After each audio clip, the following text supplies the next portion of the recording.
Hey guys, and welcome back to the channel, and welcome back to another O-Gauge locomotive review.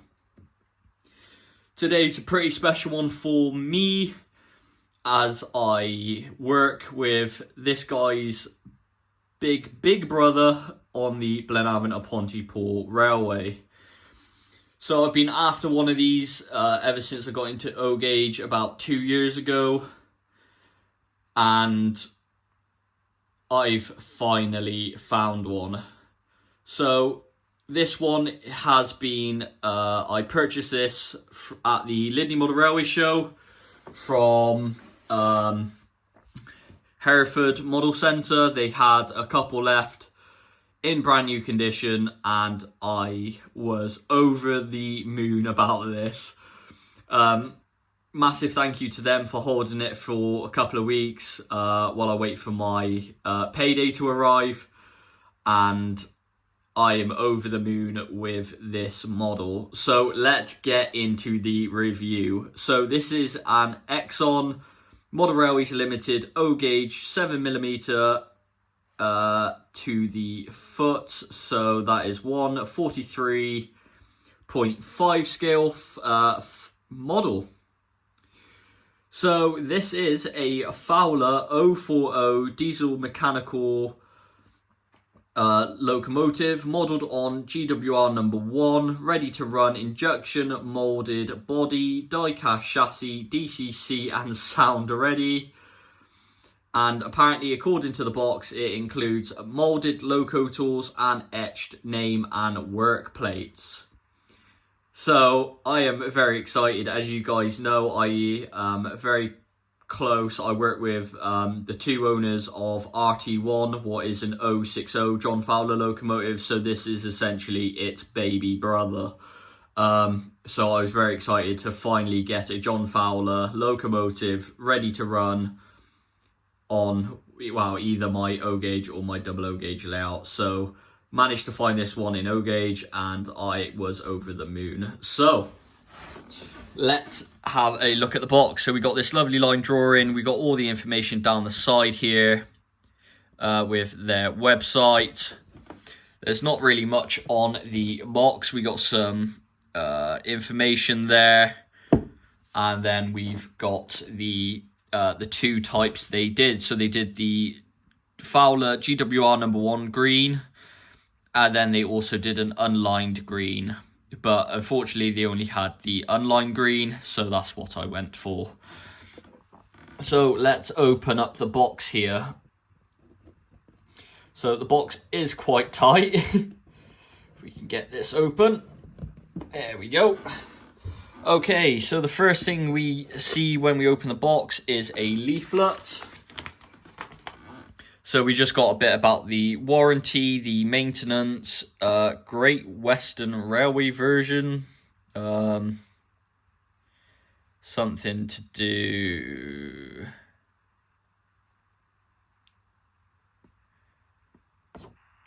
Okay, so for what I can see about the Great Western version, it's telling you about which plates you've got to fit. So I'm going to take a guess there's multiple plates. We got some maintenance of the Fowler, installing the DCC and sound, what's pretty cool. And then we've got some prototype information. So if you want to pause the video and have a read, you may do so. And then we got some model specification. So let's put that to one side. So we've also got a bag of bits here. So this must be the molded tools they were on about. So we got a couple of hammers, a oil can, and some spanners by the looks of it. So that is very nice indeed. Okay, we have a whole etched nameplate piece here with multiple names and works plates. So that is incredible. Nowadays, we rarely, in double O-Gauge, we barely get at least one name for our locos when we buy them. And this thing has come with more than, 10 names and etched nameplate, builder's plate, sorry. That is incredible. That is very, very nice indeed. I really like that. So I will be having a look at the names and seeing which etched builder's plates we have, and see which adds up and which ones I can find actual information on to figure out what the numbers are to the names. I'm having a quick glance. I'm probably going for Warrior or Churchill for my Fowler, but we will see. But this is very nice to see. I don't want to have a moan, but Hornby really needs to step it up when it comes to etched nameplates. Due to I bought a Class 08 Phantom that didn't come with a nameplate, but most ready to the railroad versions do come with etched nameplates. So it's not hard for a company to put that tiny bit more effort into and put some nameplates in the along with the model. So we're going to place them to one side. Okay, sorry about the creaky. It's just my my floorboards are a bit squeaky and loose, so don't worry about the noise. So we've got a nice piece of foam on the top. Take that off, and then we've got another piece of foam underneath. If we can get this out. Okay, this is quite a tight fit, so I'm just going to be very careful getting this out. Okay, this is quite a big piece of foam. Okay, so we got two pieces of foam on top, and by the looks of it, we have a piece in the bottom, but there is the first looks at the Fowler. So I'm just going to very gently get this out, if I can, without breaking anything. Okay, there's no loose bits in the box, so that's always a good sign. So we've got another piece of foam underneath and that little kind of plasticky sheet. So what I'm going to do is quickly get my bit of track down. And there we have it, guys. The Ixion John Fowler 040 locomotive. So let's have a look around. So I'm just going to adjust the camera real quick for you guys, just so we can get a nice closer look. And my first thoughts on it is I love the plain green version. It looks absolutely stunning. So we're going to get straight into the details here. So we have these lovely metal handrails on the side of the cab. And they also run along the both sides of the cab and the engine here. So we've got two little ones on the side and one on the top by the looks of it. Here we have some sort of, I'm going to have a guess, it's either something to do with the donkey engine or something to do with an exhauster on the side here. We got little sandboxes, and I'm not too sure what this is for. If anybody knows, please let me know in the comments down below. We've got lovely moulded engine doors on the side there. We got some lovely riveting on the running plate. We also have separately fitted ladders that I believe are metal. Or could be really, really hard plastic. I'm not too sure. As you guys can see on the top, we have these lovely moulded rivets as well on the top. And then if we have a look underneath, we also have some lovely brake rigging and some very, very shiny rods. We do have obviously brake gear as well underneath there that looks very nice indeed, and by the looks of it, some sandpipes. There are going to be plans for this model, so the rods are not going to stay bare shiny metal. I'm hopefully going to be painting them red. If you guys have any recommendations on what paint to use and how to prep it before painting, please let me know in the comments below. It'd be very muchly appreciated. I think red rods would just look much nicer than the bare steel. Also on the wheels there, you can see the outside of the wheel is shiny, so I might paint the just paint the entirety of the outside of the wheel black. So same again, if anybody can recommend me any good paints for this sort of thing, so for painting onto the wheel and the metal rods and the crank there, would be very much appreciated. So coming to the front of the model here, we have sprung buffers and a lovely 3-link coupling with some beautiful red buffer beam there. It looks very, very nice, and the red just stands out with the black buffers there. We also have a nice hand rail around the fan, the grill with the fan behind. That looks very nice indeed. We also have the gearbox, very nicely molded on the front. So in this chamber would be where the gearbox would be housed. And we've also got this lovely Fowler lettering on top. So obviously that is on to, I believe, plastic. Feels like plastic, so if anybody's got some recommendations for paint for that as well, be muchly appreciated. I do want to pick out the Fowler sign out in white and red, how it originally would have been. Or was it white and black? I can't remember, but the Fowler logo I want to pick out in the actual colours it would have been painted in. We have a very, very lovely, I'm going to call it a headlamp, but it's kind of like a tail lamp picked out in red there. And I believe this lights up as well, only in the forward direction, but you can also move the little handle up top of the lamp. You can see it's got a steam engine style chimney. Just back in the early diesels would have kind of a steam engine funnel. It was just kind of something they had around, and I'm guessing they just used it for the exhaust.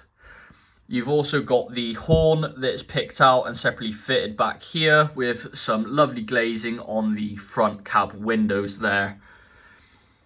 Coming around to this side of the model, it's a bit more plainer because you don't have the exhaust / donkey engine thing attached to it.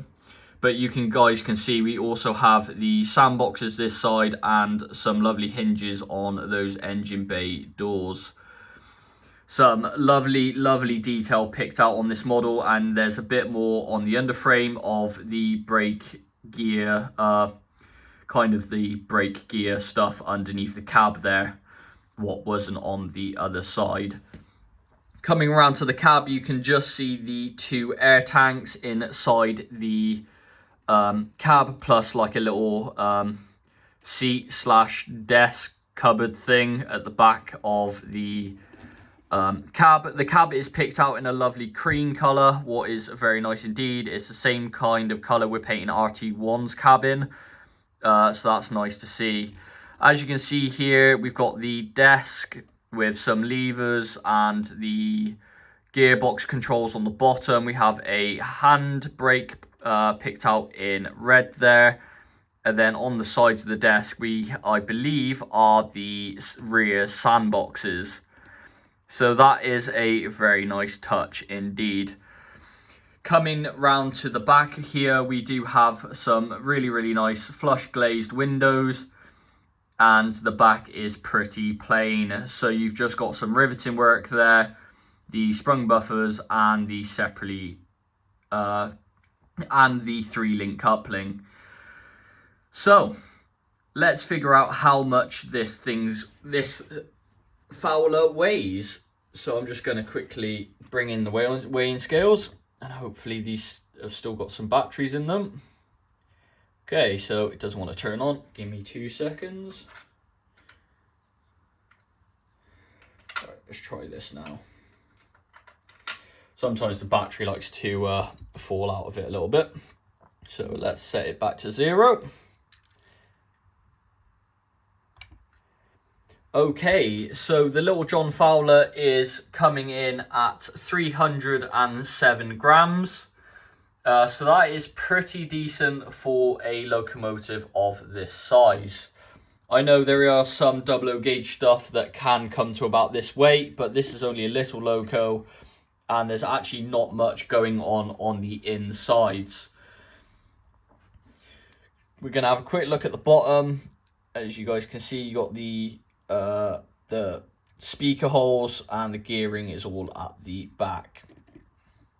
So let's get this John Fowler onto the demonstration sidings layout, and we will see how she runs.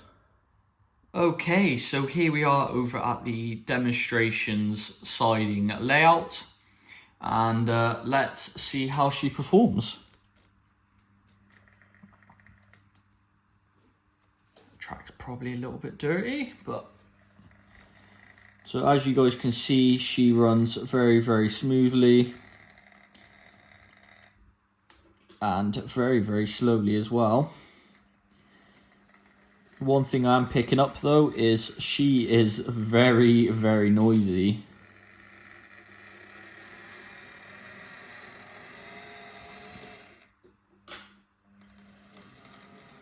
If I just back her up, you guys might just see the headlight working. There you go. So she is very noisy. She is probably the most noisiest locomotive in 0 gauge I have. I might put a bit of drop of oil and see if that helps after I've done the review.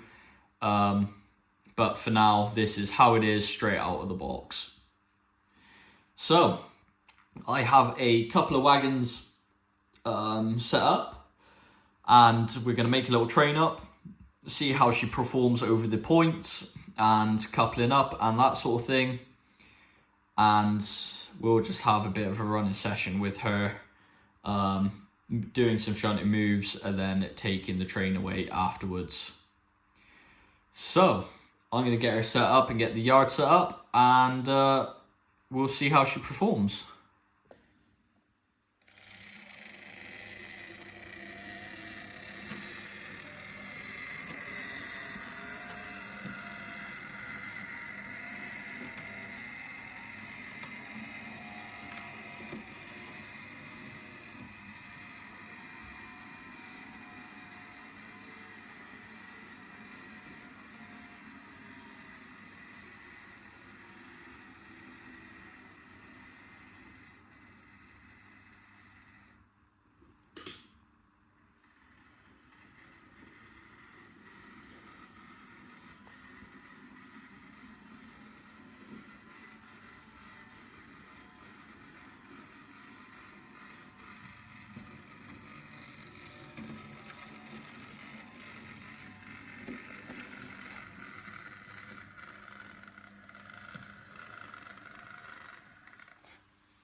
And there we have it, the O-Gauge review on the Ixion John Fowler diesel mechanical locomotive.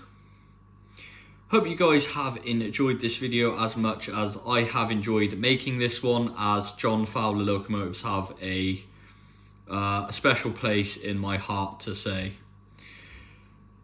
I honestly love this thing. I know it is very noisy and the motor does get on my nerves a little bit, but hopefully a little bit of oil will sort that out and some proper running in with this locomotive. So, would I recommend this locomotive? Yes.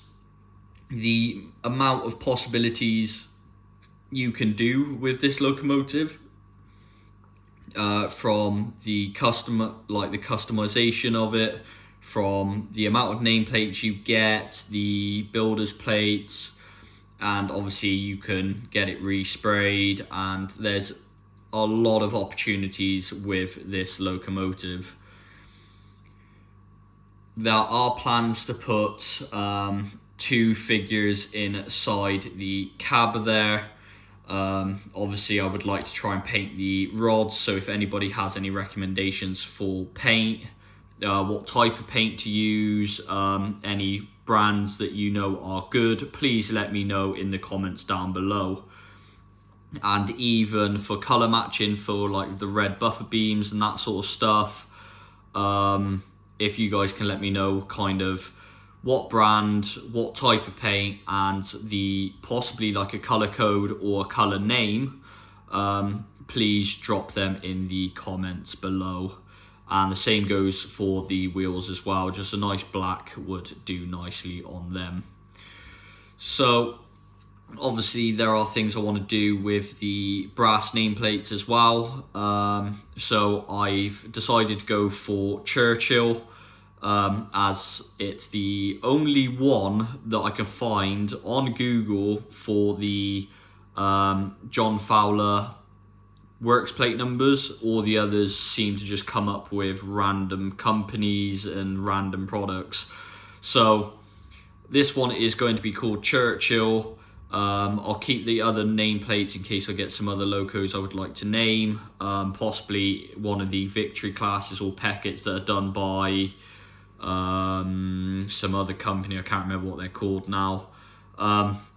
So I might use some of the other names on them. If anybody's got any suggestions as well with what type of paint to use on those brass etch nameplates, my idea is to do like a black outline for the actual plate itself, and then red background with either white or black writing of the actual name. If anybody knows any good ways of actually achieving that on nameplates, or any recommendations on the brand, type of paint and colours, that would be muchly appreciated also. The etched number plate, I don't know if I'm going to paint or not. I will possibly try it on one of the other number plates first that I've got, and see how hard or easy it is going to be to actually paint one of those, but that may just stay brass. So thank you so much guys for watching this O-Gauge review. If you have liked the video, please go and smash the like button. It really helps the channel and shows me kind of what you guys like to see. If you're enjoying the update videos, if you like the wagon reviews, if you like loco reviews, if you like the running sessions, that sort of thing. If you haven't already, please smash the subscribe button, as only like 4% of my viewers are subscribed. Like I said before, we are currently on 308 subscribers, and most of my videos are getting over 1000k views. Like my most popular video at the moment is the BR Black Class 08 review in double O gauge. That is currently on 7 point something K views. So if you haven't already, please smash the subscribe button. It is free. I can't stress that as much. So subscribing to a channel is absolutely free. All it does is it puts the people you enjoy watching into a list. So if you're on mobile, there's a little subscriber button that you can press, like a subscribed button you can press, and it will bring all the people that you enjoy, that you've subscribed to, in a list, so it makes it easier to find the people you enjoy watching. The notification bell that should be at the top of the screen somewhere, it's like a little bell icon. If you press that, you also then get notified when I upload a video, so you guys don't miss an episode that I bring out. Everything is absolutely free up to there. So if you guys have enjoyed the video, please like. It's the little thumbs up button. Also, please subscribe if you haven't already, and comment down below if you have any questions of this locomotive, or anything about this review. And also, please comment down below your suggestions for the paint. So I hope you guys have enjoyed this video, and I will see you guys in the next one.